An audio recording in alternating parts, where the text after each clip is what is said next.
Okay, so sometimes we have one final wish when it comes to our music. I'm just looking for a little bit more low-end punch out of my masters, my mixes, or even my drums. I'm gonna show you a technique that I use from time to time to give me just that. Check this out. Okay, so I have orange clip pulled up. What I'm gonna do is I'm gonna bypass the effect or technique back and forth, take a listen to what it sounds like, and then of course we'll explain the entire thing. Without first.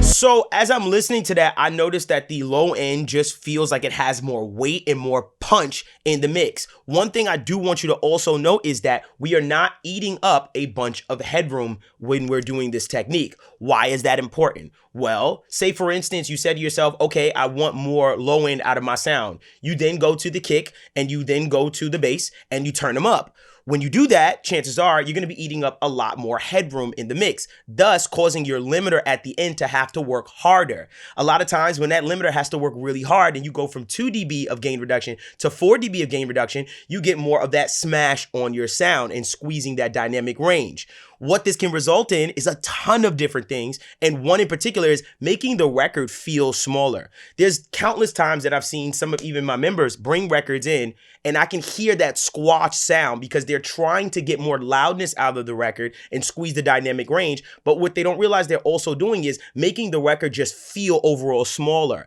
And so when they look or listen to another commercial record versus theirs, they say to themselves, well, my LUFs are higher, but the LUFs on the commercial record are lower, but it sounds louder. It's a lot of different factors that you have to incorporate when it comes to this. And this is another big reason why I don't even pay attention or care for the integrated LUFs and things like that.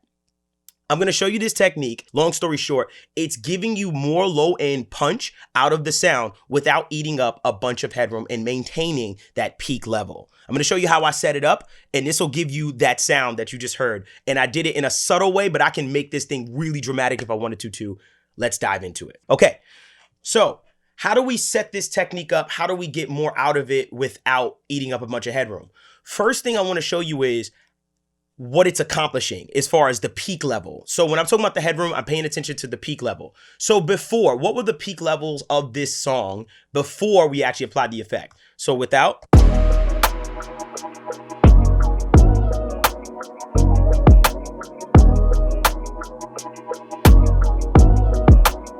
So the peak level is at negative 8.7 without the effect, and with the effect on, the peak level is hitting that.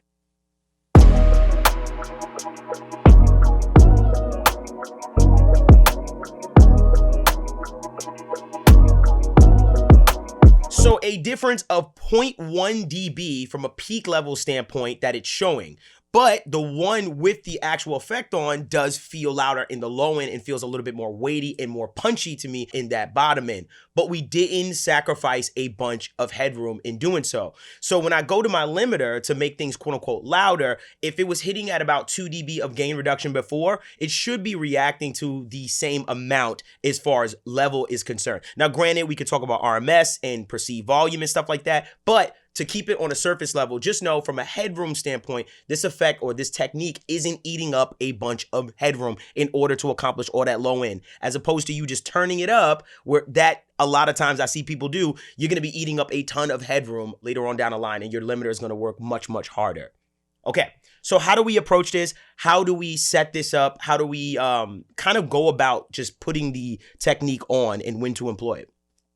Okay, so I'm going to use Orange Clip for this just because it's a multi-band clipper. Incredible plugin. Love this plugin to death. And what I'm going to do is this. I'm going to say everything from 150 hertz and below, that is the range in which I'm going to inflate or basically just turn up. What I'm also going to do is I'm going to ask myself the question. I'm going to say, what was the peak level or input of this actual beat, instrumental, drums, or whatever that sound before I put any processors on? What was the peak level before? So what I'm gonna do is I'm gonna set this whole thing up pretty much back to 0. So take all this stuff off. Cool. I'm at like a really cool bass line right now.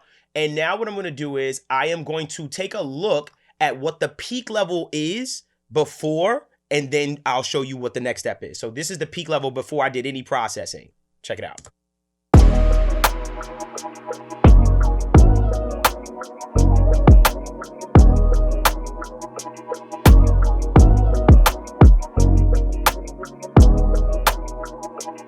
So I'm seeing a peak level of negative 8.4 at the moment. So what I'm going to do is I'm going to set my ceiling on the orange clip to negative 8.4.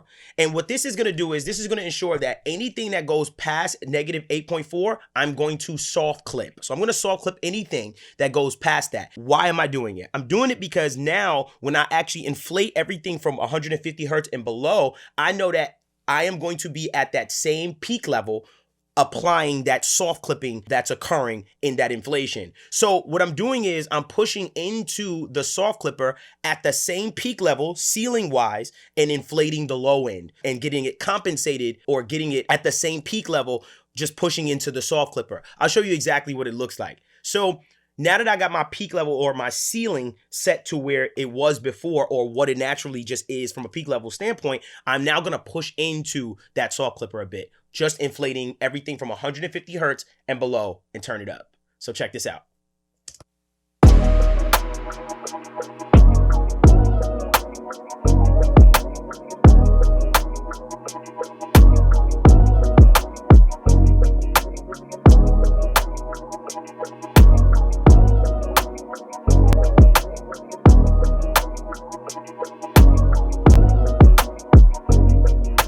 So all I did was take 150 hertz and below, push it up a bit, and then had my soft clipper or my ceiling of the main clipper in orange clip to just catch those peaks that go over negative 8.4. Now, granted, if you are very familiar with orange clip being a multi-band clipper, I could just come here and basically just soft clip the low end of it by itself. But I've found a really nice sound with it going into the main clipper. That's another tutorial for another day. But just know I do, and I am aware that I can do it that way. But I do enjoy it going to the main clipper over here and just catching those peaks. I'm doing about 1 dB of soft clipping, but I'm getting all that juice out of the low end, about a 2 dB push into the entire sonic of the record. And thus I have that particular sound.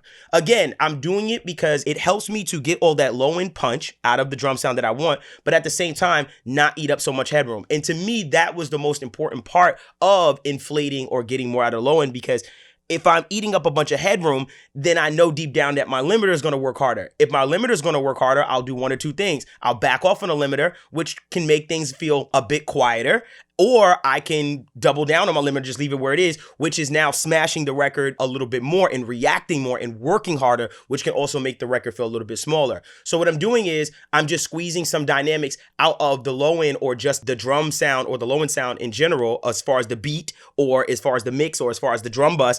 And then I'm applying that with the limiter afterwards, so it doesn't have to work so hard. So you can check this out for yourself. There are 1,000 different ways to get this accomplished as far as just inflating low end, but this is just a technique that I found that has been really fun for me and just really easy just to dial in to just give me a little bit more. On masters, highly recommend, take it easy. I'll probably maybe do 0.3 dB or half a dB of a just inflation to the low end if I wanted a little bit more punch. And then in drums, I'm probably a little bit more aggressive with it if I wanted more low end out of my drum sound. So I hope that was helpful. Please make sure you comment, like, and subscribe. And again, if you have any comments, questions, or concerns, let me know in the comment section below. And yeah, visit helpmedevon.com. We have a bunch of dope goodies in there. Bypasses available, Black Vortex. Yeah, hope this made sense. And again, if you need anything, let me know. It's your boy Devon Terrell. And until next time, y'all.